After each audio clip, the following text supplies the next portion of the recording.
পুৰণা মাটি বাটৰাৰ প্ৰক্ৰিয়া আৰু নতুনকৈ ক্ৰয় কৰি লোৱা মাটিৰ বাটৰ প্ৰক্ৰিয়া অকণমান বেলেগ বেলেগ হয়। সকলোবোৰ পট্টাদাৰে NOC দিব লাগে। অন্য পট্টাদাৰসকলে নগলেও হয় বা তেখেতসকলৰ NOCৰ প্ৰয়োজন নহয়। নমস্কাৰ বন্ধুসকল, পোনপ্ৰথমে মোৰ ইউটিউব চেনেললৈ আপোনালোক সকলোকে স্বাগতম জনাইছোঁ। আপুনি বাৰু নতুনকৈ মাটি ক্ৰয় কৰিছে নেকি? আৰু আপুনি যিটো দাগৰ পৰা মাটি ক্ৰয় কৰিছে সেইটো দাগত আৰু অন্যান্য পট্টাদাৰ আছে নেকি? মানে সেইটো দাগ এজমালি দাগ হয় নেকি? মানে আপোনাৰ লগতে আৰু অন্যান্য মালিক সেইটো দাগত আছে নেকি? তেতিয়াহ'লে হয়তো আপুনি আপোনাৰ মাটিখিনি ছেপাৰেট কৰি ল'বলৈ বিচাৰে বা আপোনাৰ মাটিখিনি বাটৰা কৰিবলৈ বিচাৰি আছে।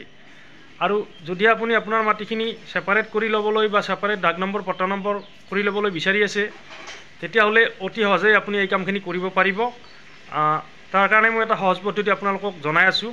সেই সহজ পদ্ধতিটোৰ জৰিয়তে আপোনালোকে অতি সহজতে আপুনি কিনি লোৱা মাটিখিনি ছেপাৰেট কৰি ল'ব পাৰিব বা ছেপাৰেট দাগ নম্বৰ পট্টা নম্বৰ কৰি ল'ব পাৰিব। যদি এই ভিডিঅ'টো ভাল পায় লাইক এটা কৰি দিব, আৰু যদি এই ভিডিঅ'টো ইনফৰ্মেটিভ হয় বুলি ভাবে তেতিয়াহ'লে 2-4জন মানুহৰ মাজত বা বন্ধুবৰ্গৰ মাজত ভিডিঅ'টো শ্বেয়াৰ কৰি দিব। লগতে আপুনি যদি মোৰ এই চেনেলটোত প্ৰথমবাৰৰ কাৰণে আহিছে তেতিয়াহ'লে ভিডিঅ'টোৰ তলত থকা ৰঙা আখৰৰ ছাবস্ক্ৰাইব বাটনত ক্লিক কৰি চেনেলটো ছাবস্ক্ৰাইব কৰি ল'ব। তেতিয়াহ'লে মই চেনেলত যেতিয়া এনেকুৱা ধৰণৰ মাটি বাৰী সম্পৰ্কীয় ভিডিঅ' আপলোড কৰোঁ তেতিয়া আপুনি প্ৰথমে নটিফিকেশ্যন পাই যাব। আৰু কেতিয়া বেছি পলম নকৰি ভিডিঅ'ৰ মূল অংশৰ ফালে আগবাঢ়ি যাওঁ। এজমালি পট্টা মাটি মানে ধৰক এটা দাগতে বহুবোৰ মানুহৰ মাটি আছে আৰু সেই মাটিবোৰৰ পৰিমাণ উল্লেখ কৰা নাই, কাৰ কিমান অংশ আছে সেই পৰিমাণবোৰ বা অংশবোৰ উল্লেখ কৰা নাই। তেনেকুৱা ধৰণৰ মাটি বাটৰা কৰিবলৈ বহুত জটিল হয়।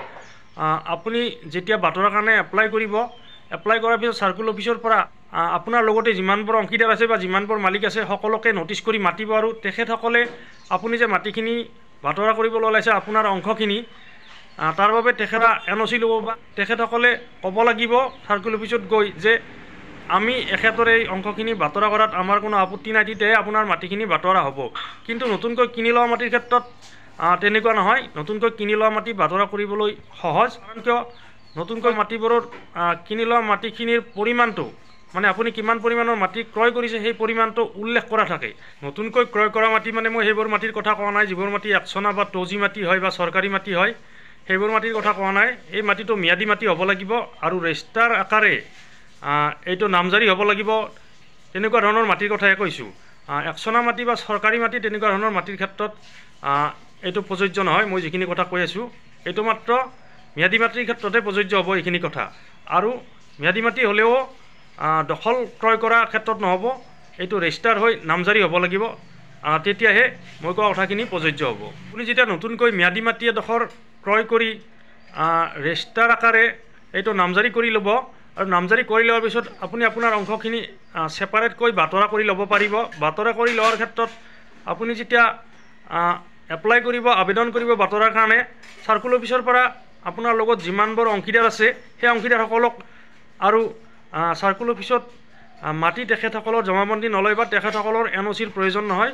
কাৰণ কিয় আপুনি ক্ৰয় কৰাৰ সময়তে আপোনাৰ মাটিখিনিৰ পৰিমাণটো তাত উল্লেখ কৰা আছিল, বা মণ্ডলে আপোনাৰ মাটিখিনি চাই লৈ ভালদৰে ৰিপৰ্ট বনাইহে আপোনাক মাটিখিনি ক্ৰয় কৰাৰ কাৰণে পাৰ্মিশ্যন দিছিল। সেইবাবে আপোনাৰ মাটিখিনি বাটৰা কৰাৰ ক্ষেত্ৰত আৰু নতুনকৈ পট্টাদাৰসকলৰ NOCৰ প্ৰয়োজন নহয়।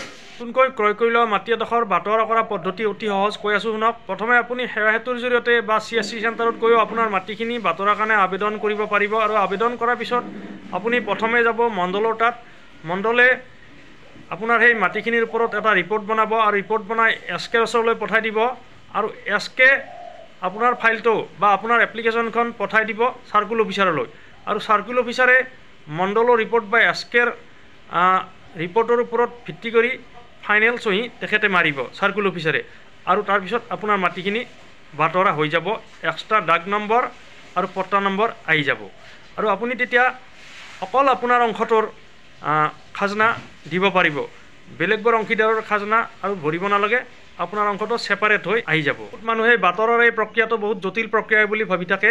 পুৰণা মাটি বাটৰাৰ প্ৰক্ৰিয়া আৰু নতুন মাটি নতুনকৈ ক্ৰয় কৰি লোৱা মাটিৰ বাটৰাৰ প্ৰক্ৰিয়া অকণমান বেলেগ বেলেগ হয়। পুৰণা মাটি বাটৰাৰ প্ৰক্ৰিয়াত সকলোবোৰ পট্টাদাৰে NOC দিব লাগে বা সকলো পট্টাদাৰে চাৰ্কুল অফিচত গৈ জমানবন্দী দিব লাগে, আৰু নতুনকৈ কিনি লোৱা মাটিৰ ক্ষেত্ৰত অন্য পট্টাদাৰসকলে নগলেও হয় বা তেখেতসকলৰ NOCৰ প্ৰয়োজন নহয়। গতিকে এই দুটা বাটৰা সম্পূৰ্ণ পৃথক পৃথক হয়। সেইবাবে এইখিনি ইনফৰমেশ্যন আপোনালোকক দিলোঁ। বহুতে হয়তো একে বুলি ভাবি থাকে। আজিৰ ভিডিঅ'ত ইমানতে অন্ত পৰিল। পুনৰ লগ পাম নতুন এটা ভিডিঅ' লৈ, নতুন এটা বিষয় লৈ। ধন্যবাদ। জয় অসম।